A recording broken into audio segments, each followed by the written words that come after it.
Magandang araw ulit sa inyo. Gusto ko lang sagutin ang katanungan.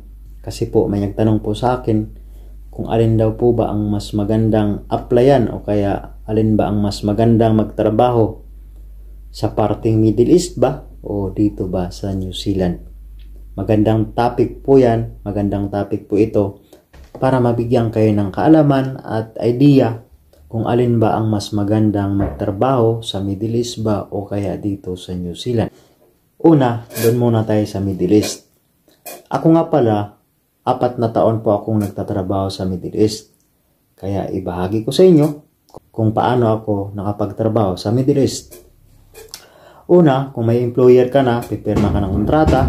Tapos, pagkatapos nun, magpipidos ka. Bago ka umalis papuntang Middle East, may pidos po.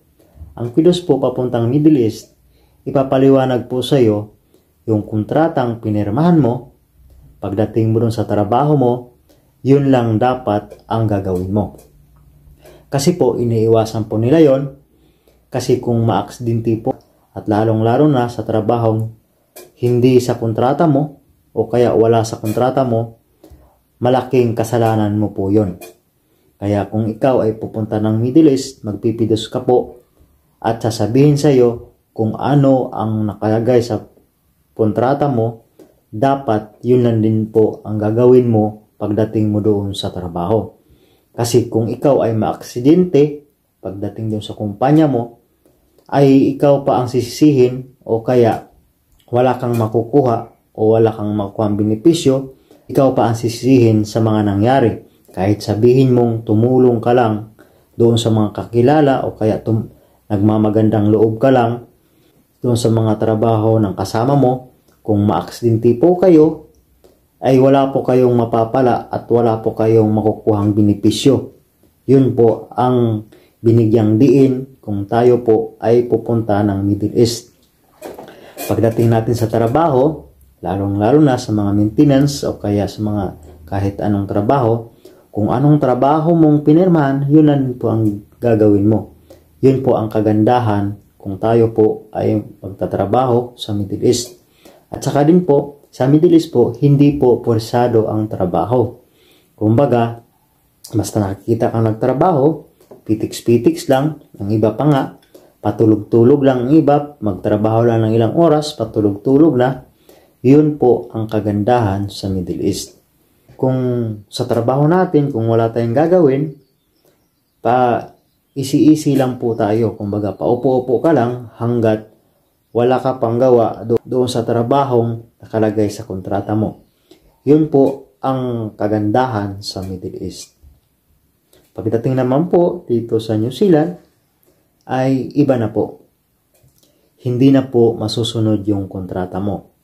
Kasi yung kontrata mong pinirmahan, bago ka po pupunta dito, ay may pidos din. Pero hindi po babanggitin tungkol sa trabaho. Ang pidos po papuntang New Zealand, kumbaga orientation lang sa mga bagay na dapat mong gawin kung ikaw ay pupunta dito. Pero hindi po pinanggit sa pidos yung mga bagay tungkol doon sa kontrata pagdating sa trabaho. Kasi pagdating mo po dito, hindi po nasusunod yung kontrata mo na pinirmahan.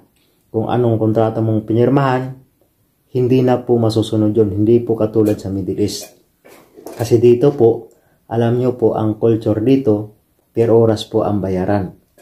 Kung ilang oras po kayo nagtatrabaho, yun lang din po ang ipapasahod sa inyo.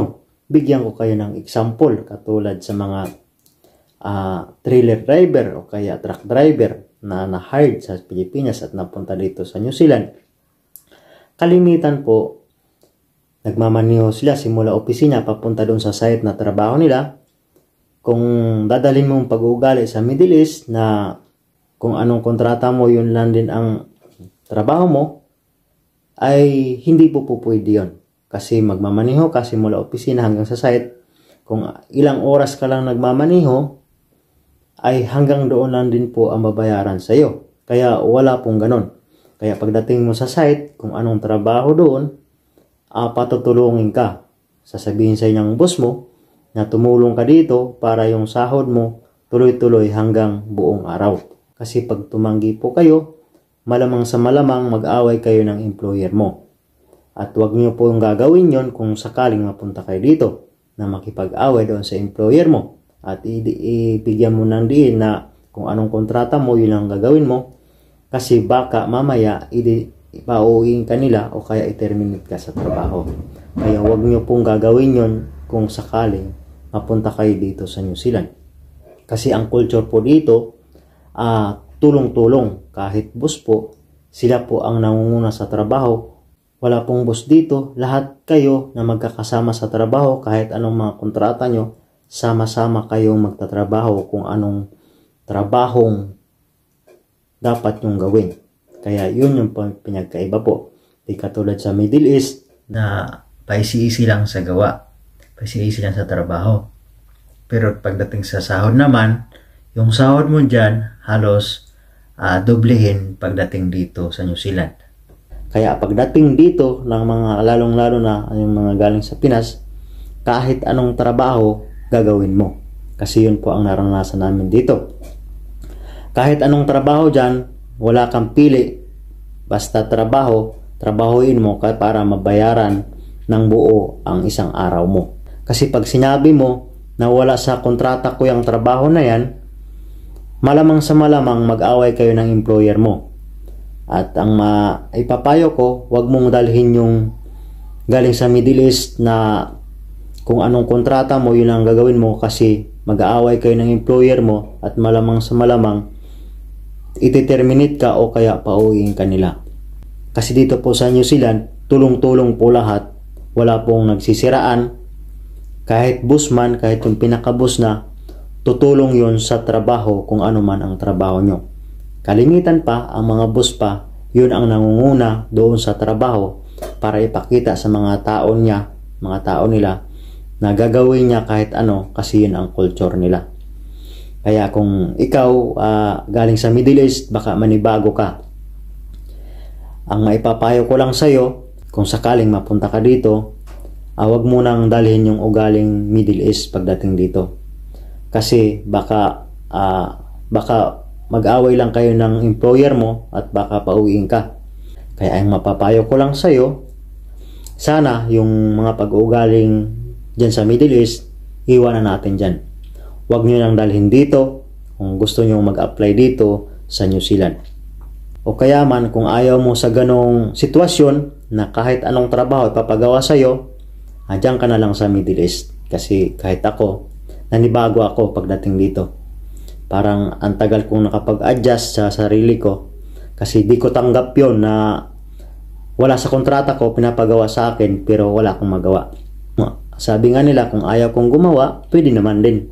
Pwede na akong tumigil kung anong oras na ako matapos sa gawa ko, kaso nga lang wala ka ring sahod.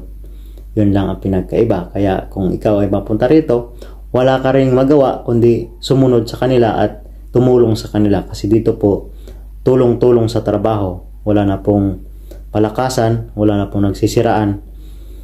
Tulong-tulong lahat kasi yun talaga ang culture nila. Kaya maraming salamat. Gusto ko lang sana may natutunan kayo. Good luck sa inyo at maraming salamat.